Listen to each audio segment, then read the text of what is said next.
जहाँ 5 ख़वातीन हमारी बैठ जाती हैं, सब अपना सुनाती हैं, कोई किसी का नहीं सुनती। अल्लाह तबारक व तआला यहाँ की औरतों को भी इसी तरह अदब और खामोशी के साथ रहने की तौफीक अता फरमाए। आमीन। अक्लमंदी का तकाजा ये नहीं है कि आदमी खूब बोले, अक्लमंदी का तकाजा है कि आदमी खूब सुने। क्या बात, वाह। अल्लाह ने बोलने के लिए एक ज़बान दी है ताकि आप कम बोलें, और सुनने के लिए अल्लाह ने 2 कान दिए हैं ताकि खूब सुना करें। जी माशाअल्लाह। सिंगल बोलना है और डबल सुनना है। ये सिर्फ जलसे में नहीं बल्कि घर में भी इस उसूल पर अमल हो जाए। तो मैं अक्सर कहता हूँ कि अगर हमारी बेटियाँ इस उसूल पर अमल करें, न कभी तलाक होगी, न कभी तकरार होगी, न कभी लड़ाई और झगड़े का माहौल होगा। क्योंकि 90% तलाक और लड़ाई का माहौल कसरत से बोलने की वजह से होता है। जी। शौहर बोलता है कि मैं तुझे तलाक दे दूंगा, तो वो कहती है एक बाप का बच्चा हो तो तलाक दे दो। अब इसको जलाल आता है और ये फौरन न आगे देखता है न पीछे देखता है और जबान से जुमले निकाल देता है। तो आग लगाने वाली बातें हर तरफ होती हैं, मोहब्बत की बातें कहाँ होती हैं?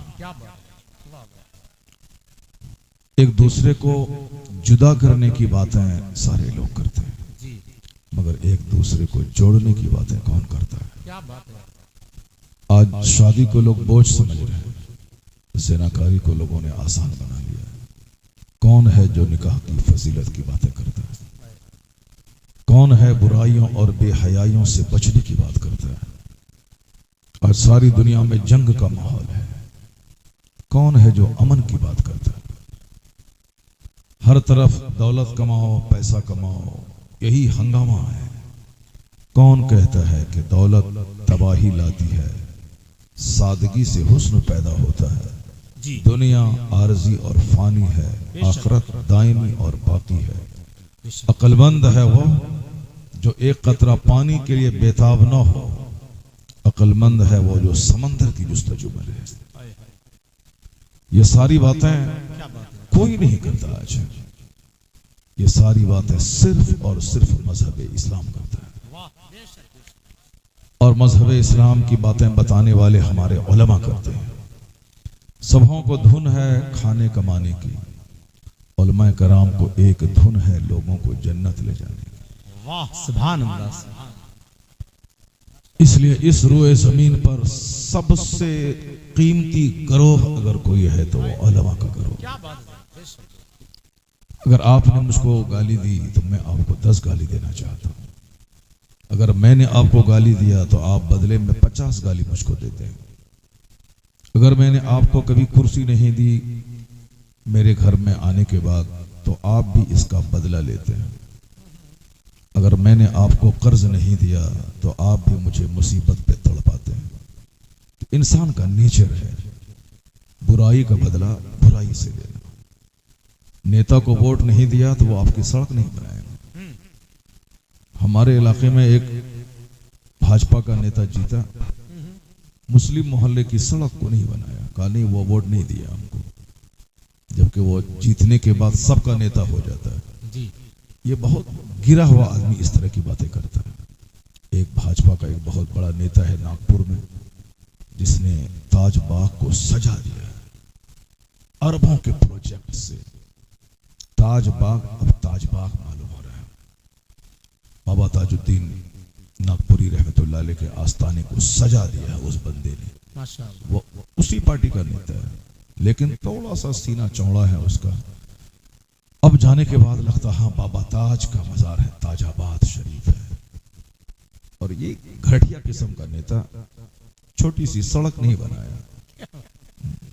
ये अपनी अपनी सोच की बात है, क्या बात, अपनी अपनी सोच की बात है। तो मैं कह रहा हूं कि क्या बोल रहा था? जी माशाअल्लाह।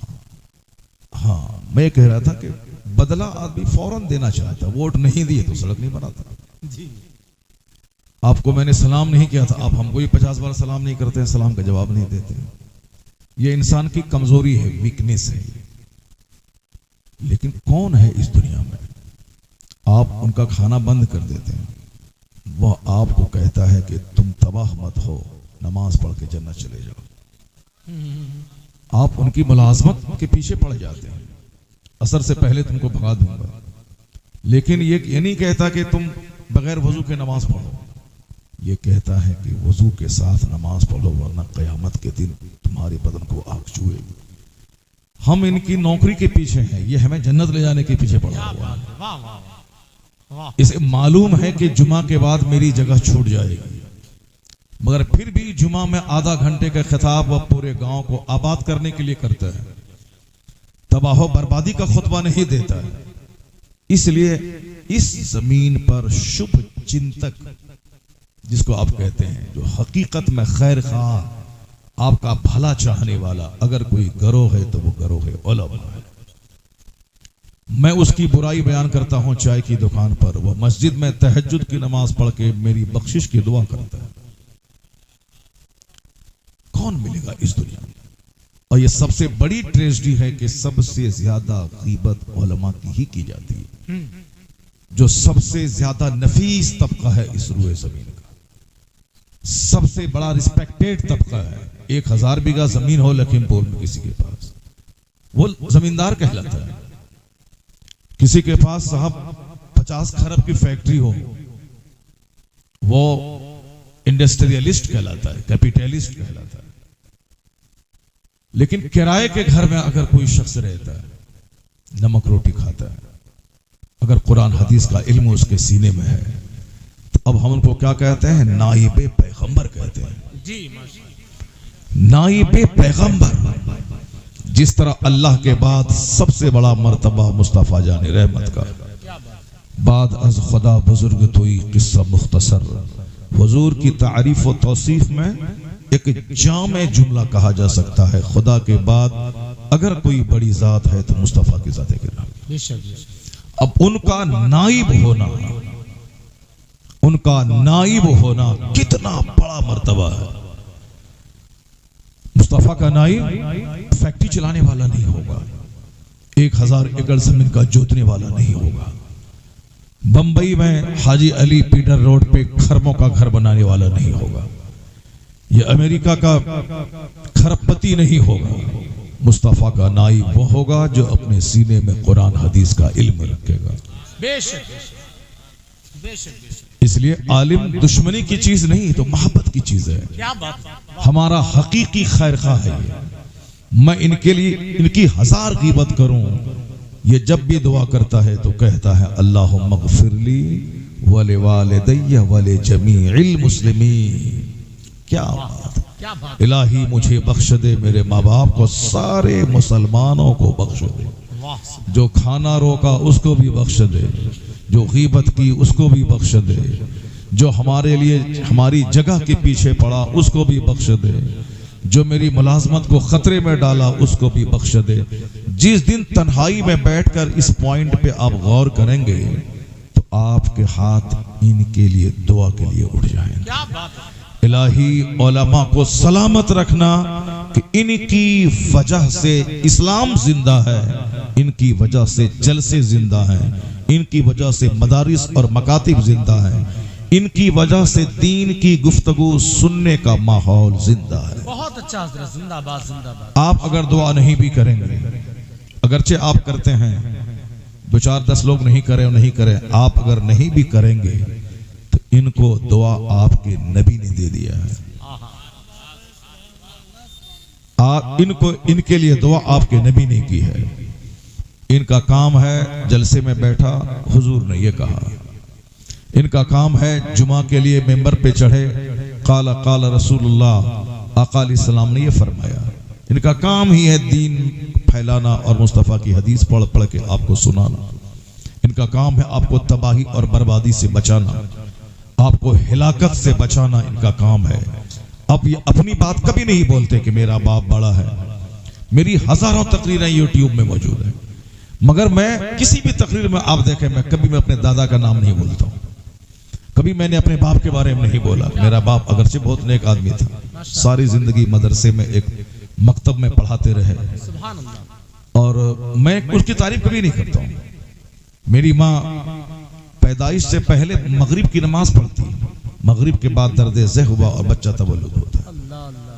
अपने ज़माने के बहुत बड़े हाफिज की बेटी और वो अपने अहद की बड़ी अच्छी पढ़ी लिखी, मगर मैं कभी नहीं बोलता हूँ। इस आलिम इसके लिए स्टेज पे आता ही नहीं कि अपने खानदान का खुतबा पढ़े। आलिम इसलिए नहीं आता कि उन्हें बाप दादाओं का खुतबा पढ़े। मैं और आप तो छोड़िए, हम जैसे करोड़ों आलिमों के सरदार आला हजरत फाजिल बरी रज़ी अल्लाह ताला, हम जैसे करोड़ों आलिमों के सरदार, 1000 के करीब उनकी किताबें हैं। एक किताब कोई मुझको दिखा दे कि वो अपने बाप की बायोग्राफी पे लिखा हो, जबकि आला हजरत का बाप मुफ्ती नकी अली खान बहुत बड़े बुजुर्ग का नाम है। हाजिर भाई, आला हजरत के वालिद मुफ्ती नकी अली खान बहुत बड़े आलिम का नाम है, बहुत बड़े आलिम। अपने अहद के 10 टॉप मुफ्तियों में, हिंदुस्तान के 10 बड़े मुफ्तियों में एक नाम उनका आता है। बड़े आलिम, बहुत सारी किताबें मौजूद हैं, लेकिन आला हजरत ने पूरी एक किताब अपने बाप की सवाने पर नहीं लिखी। आला हजरत का दादा रजा अली खान बहुत बड़े आलिम थे, बहुत बड़े बुजुर्ग थे, इतने बड़े बुजुर्ग, अल्लाह समद। बरेली की जमीन गवाह है, होली का मौसम था, रास्ते से गुजर रहे हैं, एक तवाइफ ऊपर से बाबा पे रंग डाल दिया।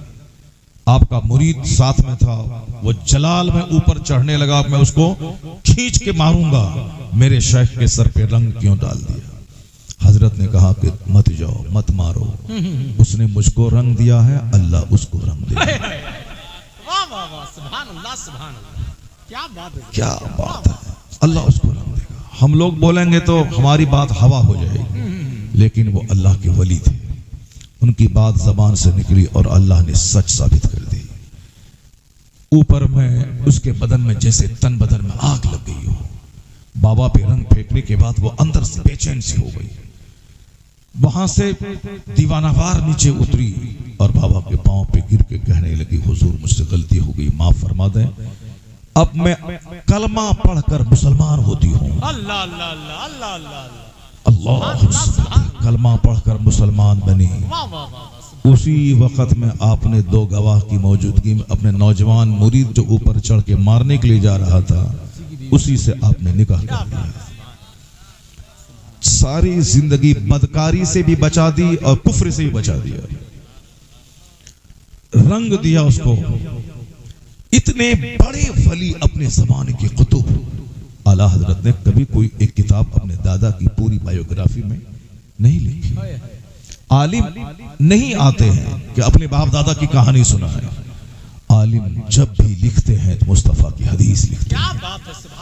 आलिम जब भी बयान करते हैं मुस्तफा की हदीस बयान करते हैं, खुदा की बड़ाई बयान करते हैं, अल्लाह के रसूल की अजमत बयान करते हैं, आकाए दो जहां की तालीमात पे खिताब करते हैं। इसलिए आलिम वो गरोह है इस रुए जमीन का कि जिसके लिए मुस्तफा ने दुआ दे दी, और सारे लोग चाहे दुश्मनी करें हुजूर ने दुआ दे दी। न दरल्लाहु अम्र मन समिअ मिन्ना हदीसन फबल्लगहु कमा समिअ और कमा क़ल नबी अलैहि सलाम। आका कहते हैं अल्लाह मेक हिम ग्रीन, अल्लाह उसे हरा भरा रखे। किसे? जो मेरी हदीस सुनता है और दूसरों को सुनाता है। सुभान अल्लाह, सुभान अल्लाह, सुभान अल्लाह। हुजूर की दुआ कैसे कबूल हुई मालूम है? चलो ठीक है, मैं खतीब हूँ, खिताबत करता हूँ, हिंदुस्तान भर में सफर करता हूँ, बहुत सारे लोग नजराने देते हैं, मोटा लिफाफ होता है, महीने में लाखों नजराने मिल जाते हैं। मेरी तरह कम ही लोग हैं, बहुत कम लोग हैं, 10-20 खतीब हैं। तो चलो भी मेरा चेहरा अगर हरा भरा है तो चलो कई लाख रुपए महीना में कमा लिया आपने, चेहरा आपका हरा भरा है। लेकिन वह जो 10,000 रुपए कमाते हैं उनका चेहरा 10 लाख कमाने वाले से ज्यादा हरा भरा रहता है। बला नाजिर भाई ने कि इमाम साहब के हुजरे में गया, मैं लगता है जैसे दूसरी दुनिया में कदम रख दिया। क्या सजावट! जो मौलवी साहब आगे पीछे सिर्फ मोबाइल का चार्जर रखता हो, आगे पीछे मोबाइल रखता हो, समझ जाए कि ये पक्का सोशल मीडिया पे कमेंट करने वाला मौलवी है ये। लेकिन जो अपने आगे पीछे सिर्फ किताब रखता हो, सिरहाने किताब, दाहिने किताब, बाएं किताब समझ जाएं, ये इल्म की गहराई में डूबा हुआ ये हकीकत में नाइबे रसूल का मकाम है। सुभान अल्लाह, सुभान अल्लाह, जिंदाबाद। तो आलिम वो नहीं है जो हर वक्त मोबाइल से खेलता रहे और हर बात का जवाब देता रहे। आलिम वो है जो हर वक्त किताब से अपना रिश्ता बहाल। अल्लाह अल्लाह अल्लाह, सुभान अल्लाह, सुभान। आलिम में भी कैटेगरीज हैं।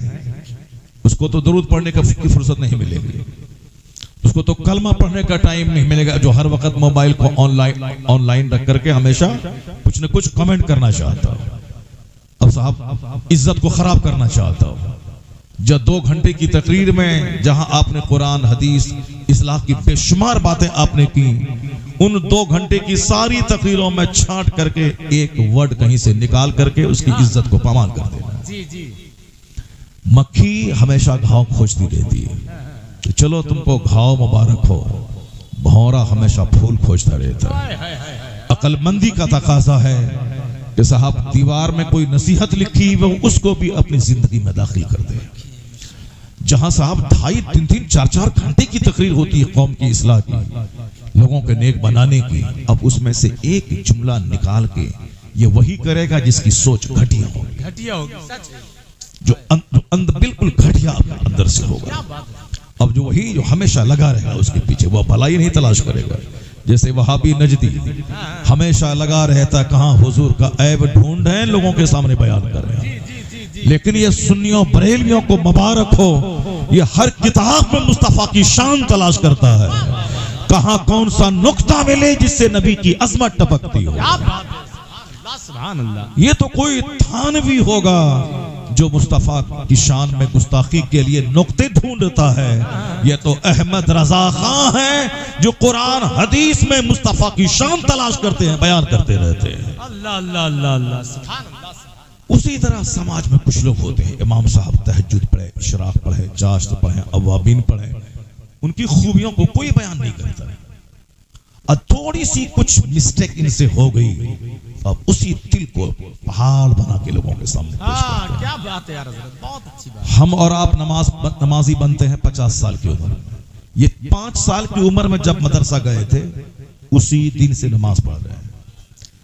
इतना ही सोच लिए होते कि हम उलमा के कहने पे 25 साल में नमाज शुरू किए, 50 साल में नमाज शुरू की। ये बंदा 5 साल की उम्र में जब से मदरसा गया उसी दिन से उस्ताद इनको डंडा मार के फजर के टाइम में उठा के मस्जिद ले जाता है।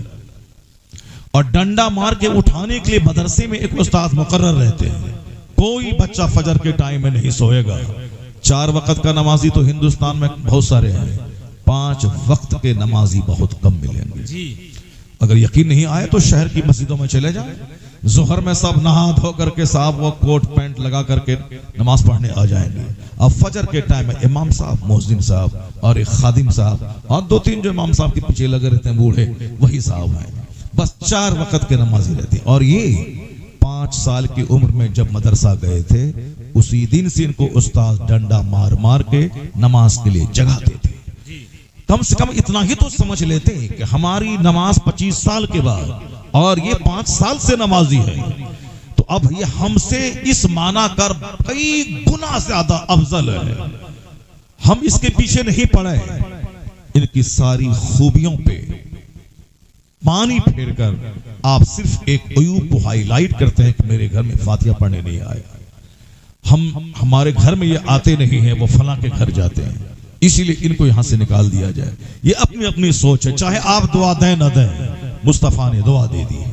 हुजूर ने कहा है अल्लाह उसे हरा भरा रखे जो मेरी हदीस सुनता है, दूसरों को सुनाता है। सुभान अल्लाह। उसका ये असर हुआ कि 5000 कमाने के बाद चेहरे पे वो हरियाली है।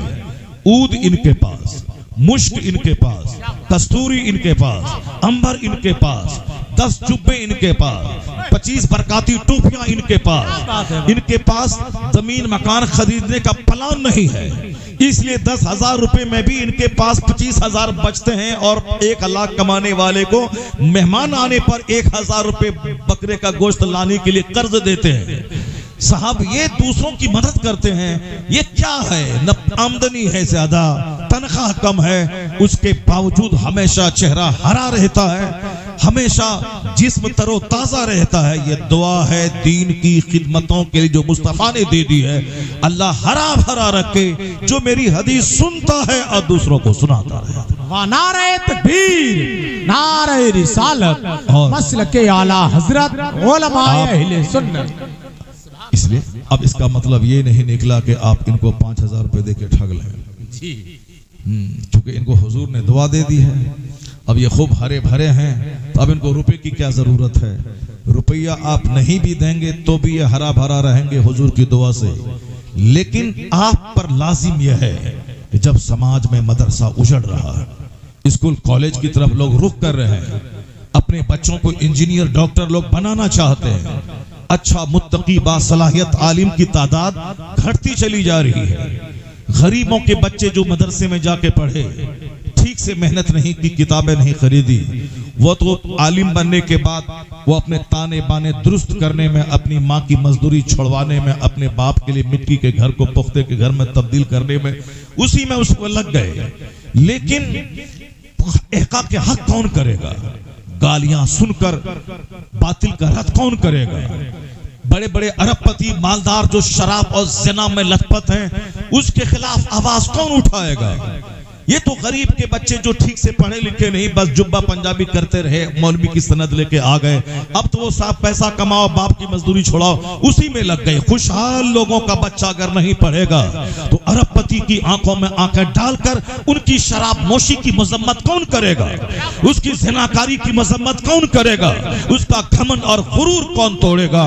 उसके लिए आपको आगे आना होगा, आलिम दीन की खिदमत करनी होगी, अच्छे मदारिस कायम करने होंगे और मेयारी तनख्वाह कम से कम एक इमाम की 25,000 रुपए जो एक जनरल इंजीनियर की तनख्वाह होती है फैक्ट्री में, ताकि एक बाप अपने बेटे को लेकर सामने खड़ा रहे कि बेटे को इंजीनियर बनाओ या बेटे को आलिम बनाओ।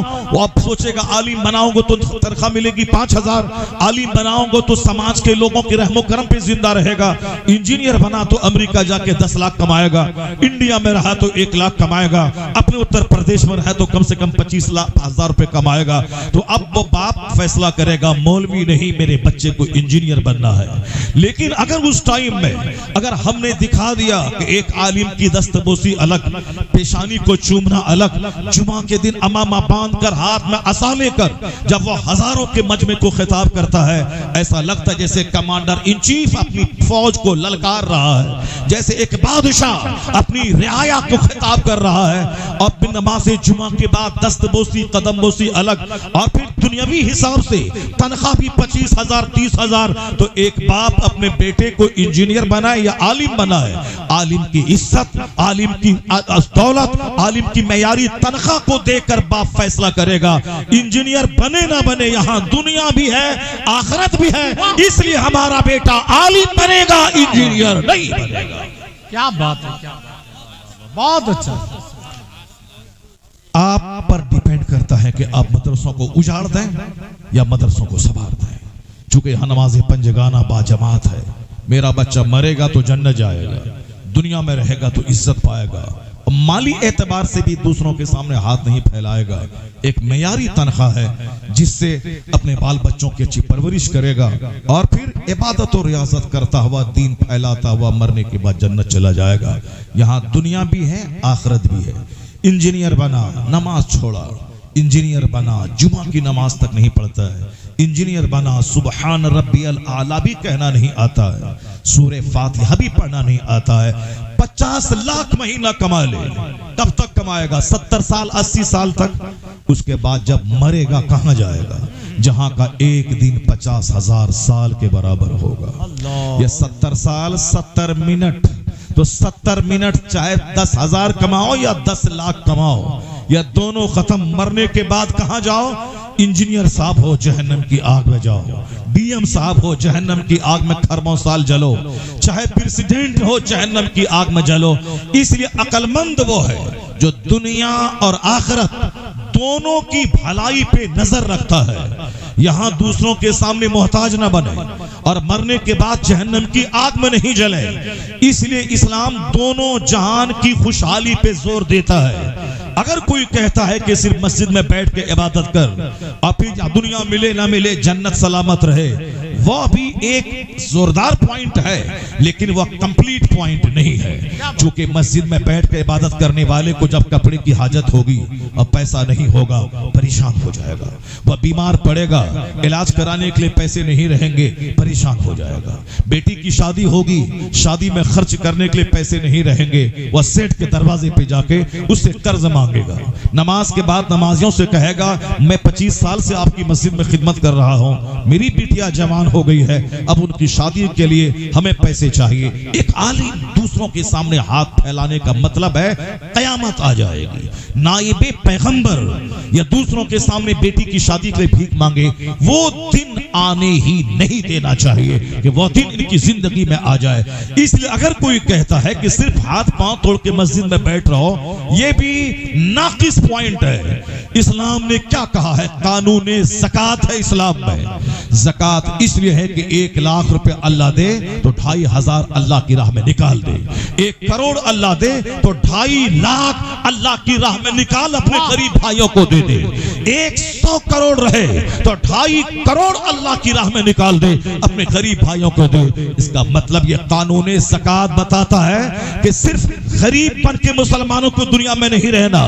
अरबपति बनेगा तब न ज़कात निकालेगा, करोड़ों में खेलेगा तब न 10 लाख खर्च करके हज करेगा, पैसा रहेगा तब न कुर्बानी देगा, पैसा रहेगा तब न ईदगाह जाने से पहले सदका फित्र निकाल कर गरीबों के चूल्हे में आग सुलगाने का इंतजाम करेगा। ये कानून सदका फित्र, कानून ज़कात, कानून उश ये बताता है कि दुनिया में भी मुसलमान खुशहाल रहे, ताकि इनके सदके में गरीबों का भला होता रहे।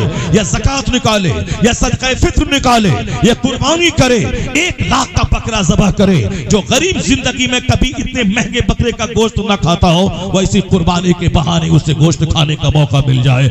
100 करोड़ रहे 2.5 करोड़ निकाल, 1 करोड़ रहे 2.5 लाख निकाल, 1 लाख रहे 2,500 निकाल, 40वां हिस्सा निकाल दे। अल्लाह नहीं खाता, अल्लाह के फरिश्ते नहीं खाते।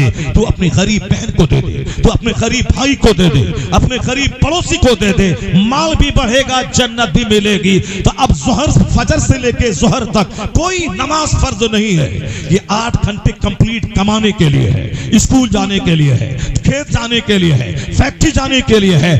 फजर से लेके जोहर तक कोई नमाज फर्ज नहीं, मुकम्मल 8-7 घंटे तक उसमें कोई नमाज फर्ज नहीं है। इशराक कोई पढ़े तो सवाब मिलेगा, नहीं पढ़े कोई गुनाह नहीं। चाश्त कोई पढ़ेगा सवाब मिलेगा, नहीं पढ़े कोई गुनाह नहीं है। लेकिन फजर जोहर के दरमियान कोई नमाज फर्ज नहीं। क्यों? वह काम का टाइम है, वह वर्क का टाइम है, ताकि खूब काम करो, खूब कमाओ, अपनी सास को भी दो, ससुर को भी दो, गरीब साला को दो, गरीब साली को दो।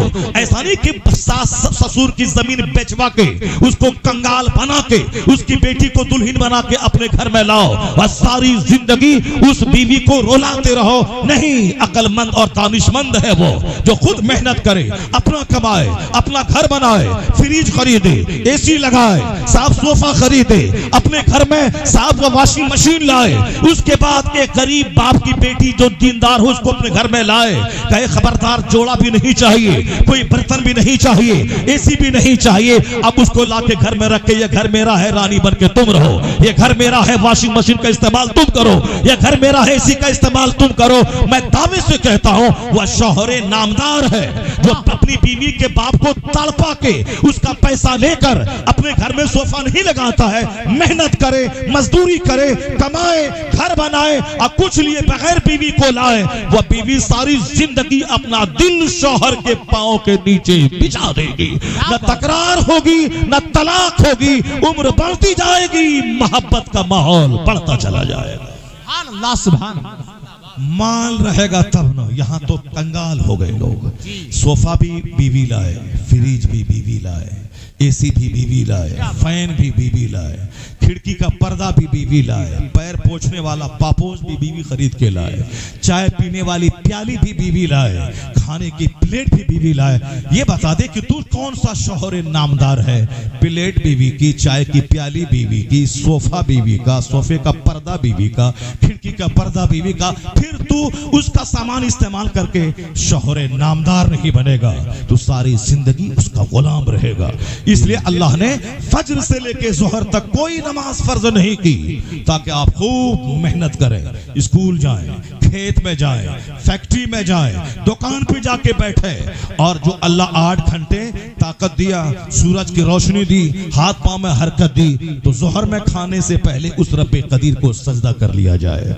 इलाही तेरा एहसान, तूने सेहत दी, तूने इस 8 घंटे में कोई नमाज फर्ज नहीं किया, तूने सूरज की रोशनी दी, तूने बदन में ताकत दी। अब 1 घंटे 2 घंटे और काम करे बंदा, फिर असर में हाजिर हो जाए, फिर 2 घंटा बाजार में सौदा सलफ खरीदे, फिर मगरिब में हाजिर हो जाए, 1 घंटा बाल बच्चों के साथ रहे, फिर इशा में हाजिर हो जाए, नमाज पढ़ने के बाद सो जाए, इसी उम्मीद पर शायद ये मेरी जिंदगी की आखिरी रात होगी।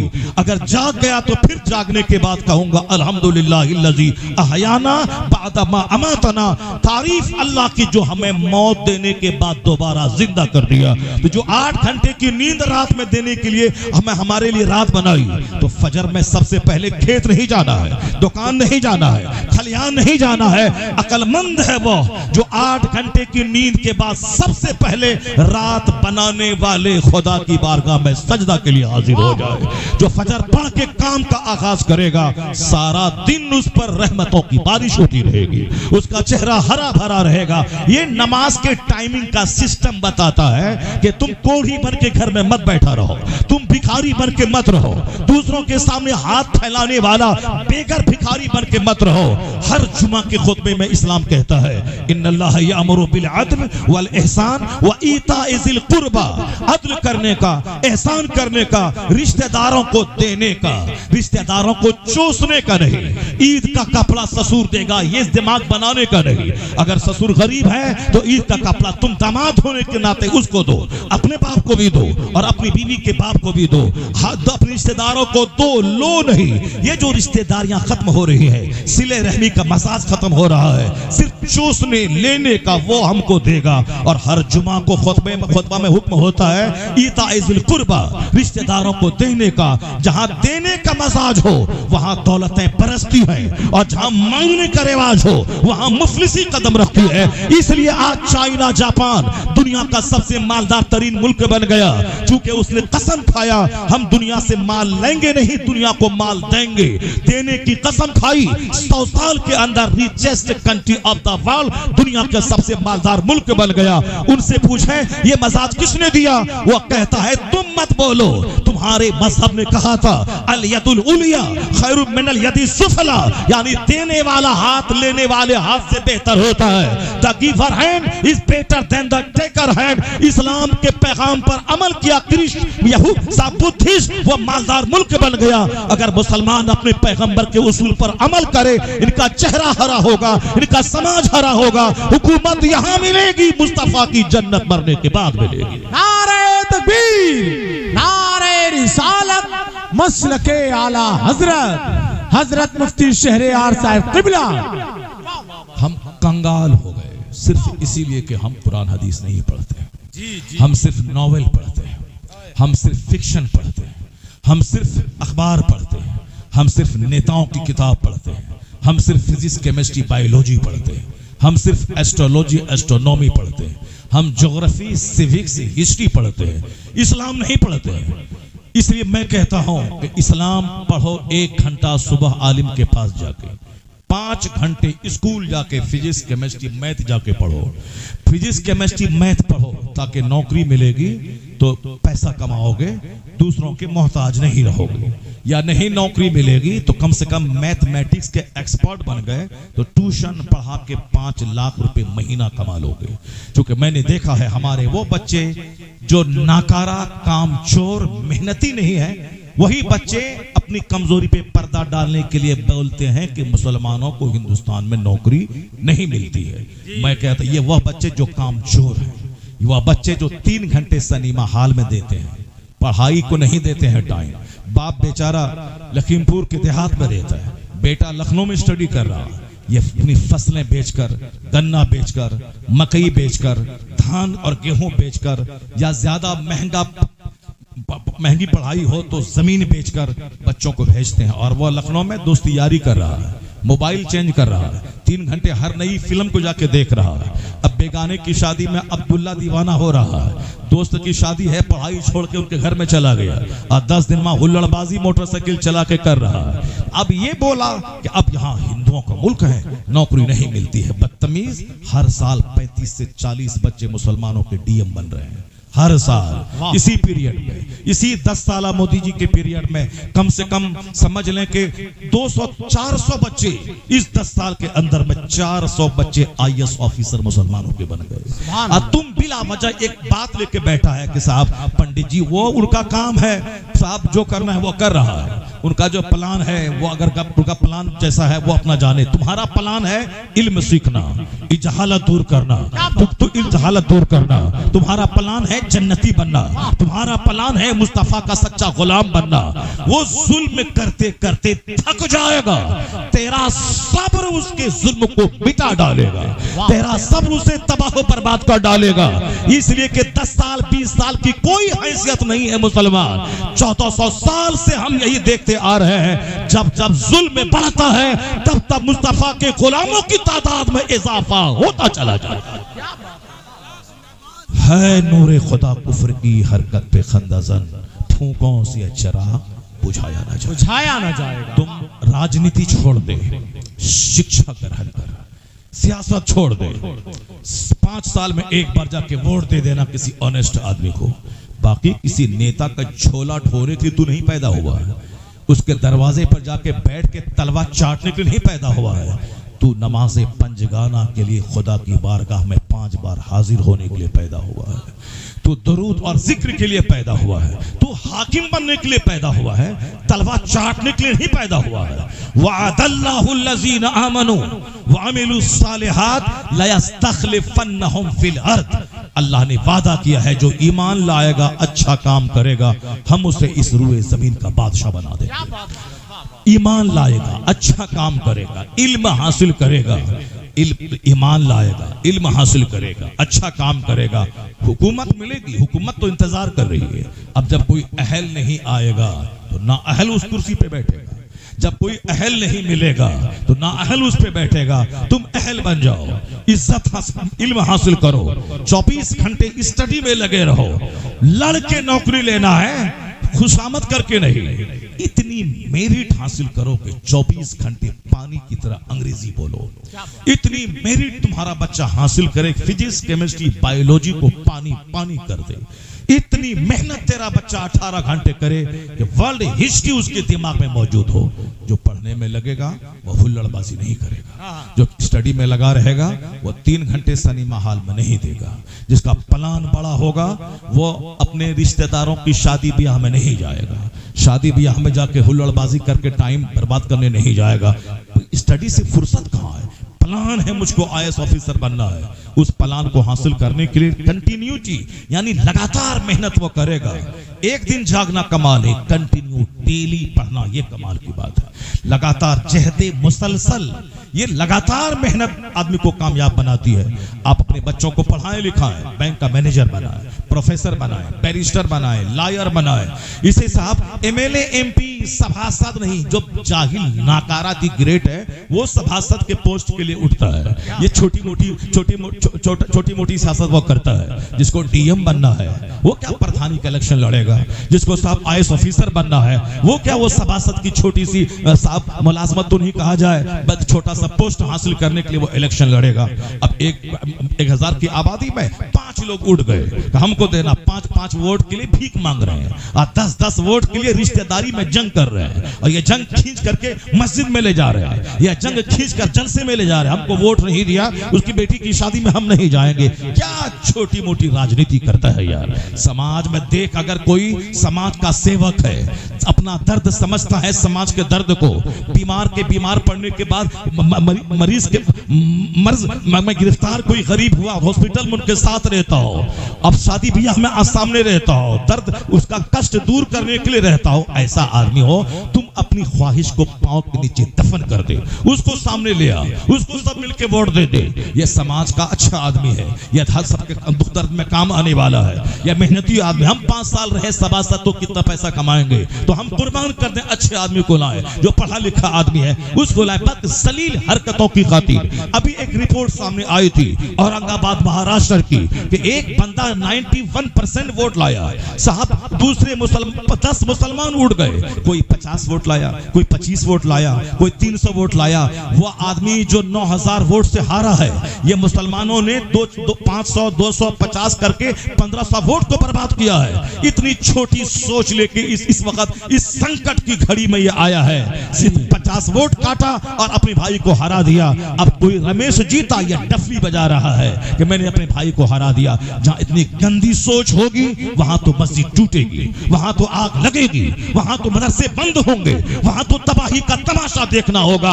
अकलमंद है वो जो संकट को देखने के बाद जाग जाए, मुसीबतों को देखने के बाद आंख खोले, वह दुश्मनों के नकंदे प्लान को देखकर अपनी तमाम दुर्दशा को बदल ले, अपना घमंड छोड़ दे, मुस्तफा के अखलाक को समाज में नाफिज कर दे, यूनिटी और इत्तेहाद के साथ रहे, अल्लाह से मदद मांगे। जिस दिन इल्म आया, अमल आया, अच्छा काम किया, मोहब्बत पैदा हुई, उस दिन तू नहीं भी चाहेगा हुकूमत तेरे गले लग जाएगी, तू ही हाकिम बनेगा, खलीफा बनेगा, वक्त का बादशाह बनेगा।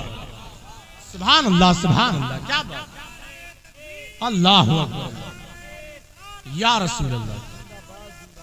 यहां तो सोच इतनी हमारी घटिया हो गई है, इस कदर हम कमजोर हो गए हैं कि साहब जीते रमेश जीते मगर हम महमूद को जीतने नहीं देंगे, जीते उमेश जीते हम मगर अहमद को जीतने नहीं देंगे। जहां इस कदर घटिया सोच हो, उसे तो पुलिस की गोली से मर ही जाना चाहिए, उसको तो भून ही डालना चाहिए। जब खूब भुने जाएंगे, खूब मारे जाएंगे, खूब कटेंगे, और जो नस्ल का बच्चा बचेगा वह तौबा इस्तिगफार करके अल्लाह की बारगाह में रोएगा धोएगा, वह नेक बनेगा, अहद करके उठेगा, लड़ेंगे नहीं, मोहब्बत से काम करेंगे, फिर अल्लाह ताला रहमतों की बारिश बरसा देगा, रहमतों की बारिश बरसा देगा। मैं अक्सर बोला करता हूँ, बगदाद मुअल्ला में मुसलमानों की सल्तनत थी, इस्लामिक राजधानी, मुसलमानों का बादशाह बगदाद में बैठता था। बगदाद मरकज़ इल्म फन, बगदाद मरकज़ सियासत, खलीफा हारून रशीद बगदाद में बैठता था।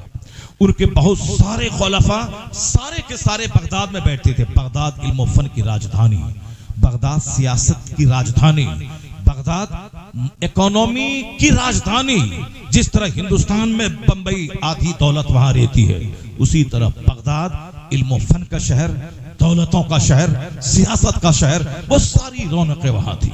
मगर मुसलमानों का नेचर यही है कि जब मुसलमान दौलतों के नशे में गुम होता है, अच्छा खाता पीता है, यह सुस्त हो जाता है। मुसलमान सुस्त हो जाता है। अच्छा पहनना, अच्छा खाना, अच्छी गाड़ी, अच्छा मकान, इसी में मुसलमान मस्त हो जाता है। जबकि सबसे ज्यादा मुजम्मत इस दुनिया की लग्जरियस लाइफ की हुजूर ने इतनी मुजम्मत की है, कुछ पढ़े ना पढ़े या 10 हदीस तो मुसलमानों को अपने घर की दीवार में लिख के रखना चाहिए। जी 10 हदीसें लिख के रखना चाहिए। हुजूर क्या फरमाते, जरा गौर से सुने।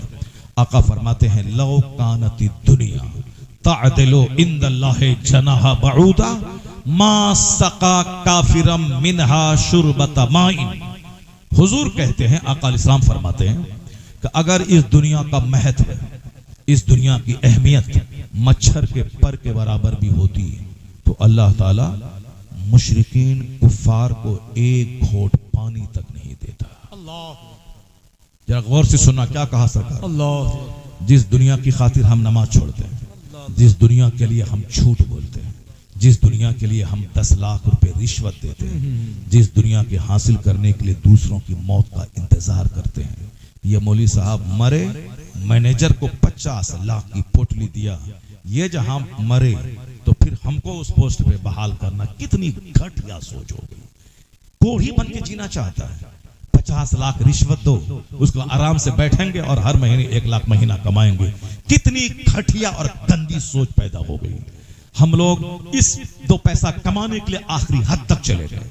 जबकि हुजूर ने दुनिया से नफरत दिलाने के लिए कितनी कीमती बातें कह दी। हुजूर की बातें तो अभी सुनते हैं, मगर पहले अल्लाह की बात सुन लेते हैं।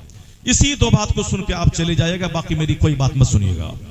बस सिर्फ अल्लाह वालों की कहानी इसलिए नहीं होती है कि सिर्फ उनके मजार पे आके ताला बांध दें, उनके मजार पे आके धागा बांध दें, उनके मजार पे आके बेटा बेटी मांग लें। नहीं, अल्लाह वालों का उर्स इसलिए होता है ताकि उनके मजार पे आकर के उनकी जिंदगी से नूर हासिल करें, उनकी जिंदगी से रोशनी हासिल करें। या कैसे जीते थे, या कैसे रात गुजारते थे, या कैसे रहते थे। हम लोगों ने, चूंकि हम लोग हिंदुस्तान में हिंदुओं के कल्चर में रहते हैं, और हिंदुओं का कल्चर क्या है? धागा बांधना, ताला बांधना। इसीलिए हम लोग भी उस कल्चर से प्रभावित होकर हम भी दरगाहों पे ताला बांधने लगे, हम भी दरगाहों पे धागा बांधने लगे, हम भी दरगाहों का तवाफ करने लगे, हम भी अपने हाथ में धागा बांधने लगे, हम भी पांव में लोहे का कड़ा पहनने लगे, चूंकि हम उन्हीं कल्चर के बीच में रहते हैं। जबकि इस्लाम ने शदीद मजम्मत की है। अल्लाह ताला जहालत, अल्लाह के रसूल ने फरमाया कि जहालत को मिटा दिया गया, जहालत को पांव के नीचे रौंद दिया गया। शिर्क अल्लाह कभी माफ नहीं करेगा। जो काम शिर्क की तरफ ले जाता हो, उस काम से बचने की ताकीद की गई है।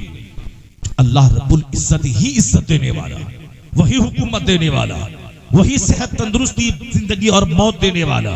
कुरान शरीफ में हजारों जगहों पे इस तरह के मज़ामीन मौजूद हैं। तूतिल मुल्क मन तशा, अल्लाह ही है जो इज्जत दे, हुकूमत देता है जिसे चाहे, वह हुकूमत छीनता है जिसे चाहे। कुलिल्लाहुम्मा मालिकल मुल्क, सारे बादशाहों का बादशाह है वह खुदा।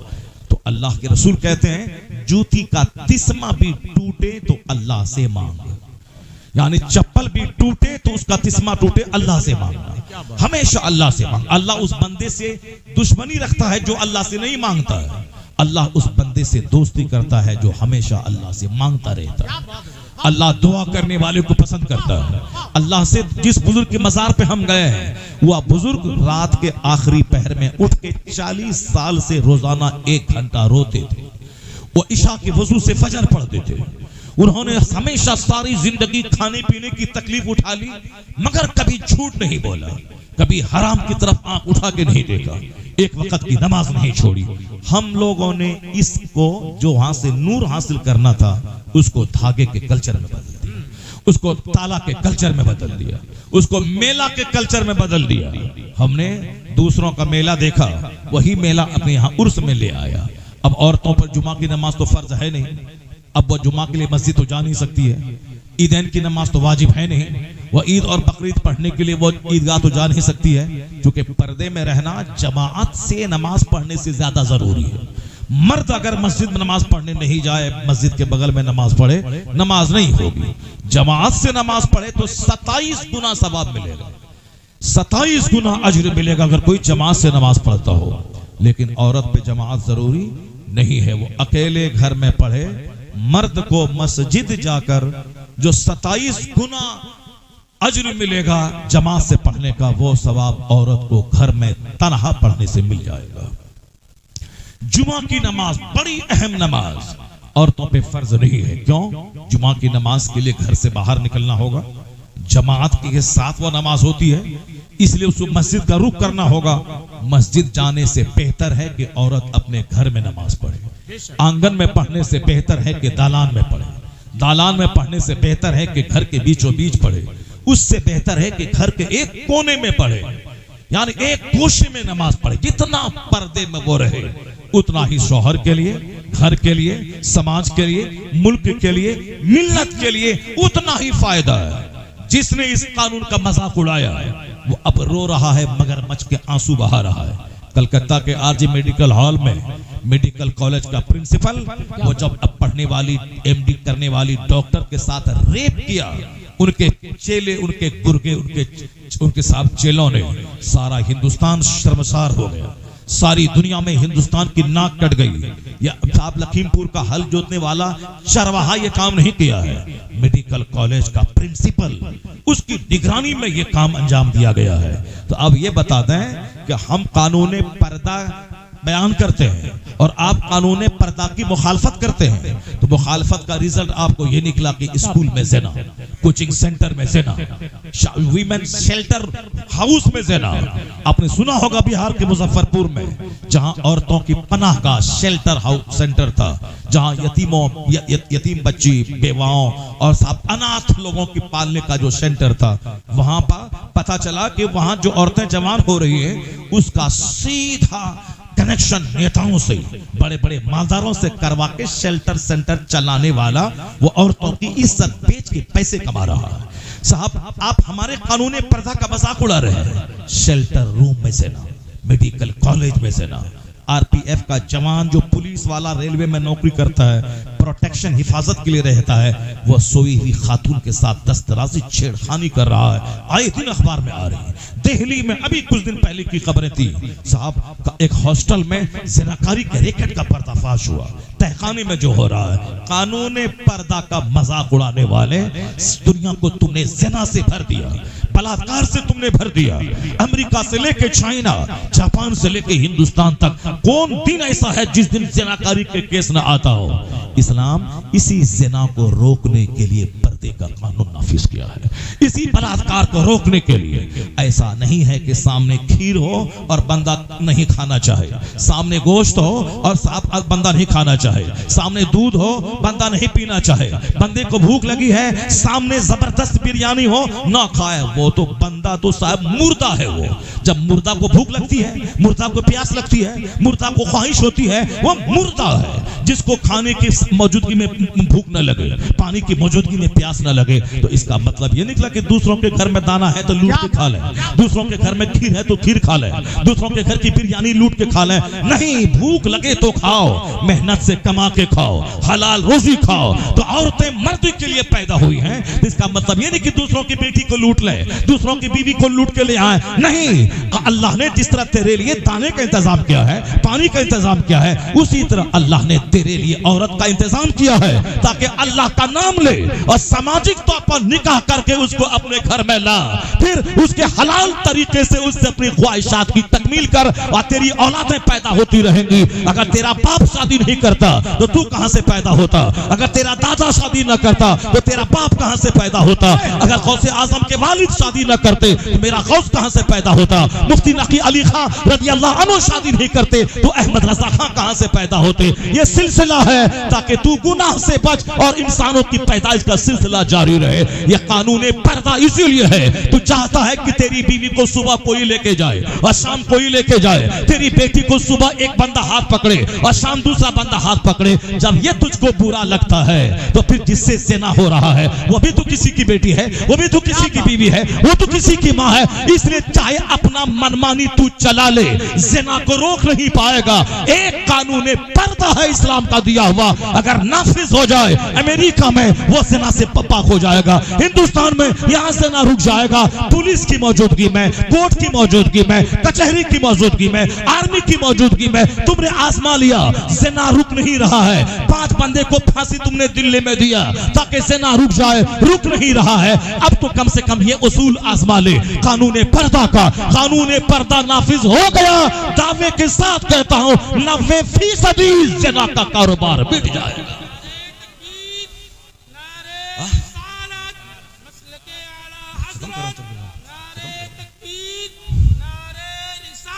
या रसूल, ज़िना का कारोबार रुक जाएगा। इस्लाम में वो दम, वो ताकत है कि मरते दम तक इसका कानून पुराना नहीं होता है। इस्लाम का कानून मरते दम तक पुराना नहीं होगा। इस्लाम का ज़ाब्ता मरते दम तक जिंदा ताबिंदा रहता है। अब जरा गौर से सुनिए, आका इस्लाम की हदीस पढ़िए, सरकार दो जहां का कानून पढ़िए। कुरान की सिर्फ एक बात सुन लीजिए। सुनेंगे आप लोग गौर से? सुनेंगे गौर से? भागेंगे तो नहीं आप लोग? भागेंगे तो नहीं आप लोग? एक बार हाथ उठा के जोर से ला इलाहा इल्लल्लाह मुहम्मदुर रसूलुल्लाह सल्लल्लाहु अलैहि वसल्लम। जिस दुनिया ने नमाज छुड़वाया, जिस दुनिया ने हमको अपने उसूल का खून करवाया, जिस दुनिया की मोहब्बत में हम तबाह बर्बाद हो गए, जिस दुनिया की मोहब्बत में हमें कायदे से मस्जिद में 2 रकात पढ़ने का मौका नहीं होता, ये दुनिया है क्या चीज? बस सिर्फ कुरान की एक आयत सुन लीजिए और हुजूर की 2-3 हदीस में सुनाता हूँ। इस कदर सरकार ने दुनिया की मजम्मत की। हुजूर का गुलाम तो दुनिया के पीछे पागल होकर आखिरत बर्बाद नहीं करेगा, लेकिन क्या करें, जिस माहौल में आप रहते हैं, जिसने सारी जिंदगी दुनिया को तलाक दिया, उनके आस्थाने पे दुनिया की भीख मांगी जा रही है। जो ईरान में पैदा होने के बाद हिंदुस्तान आए,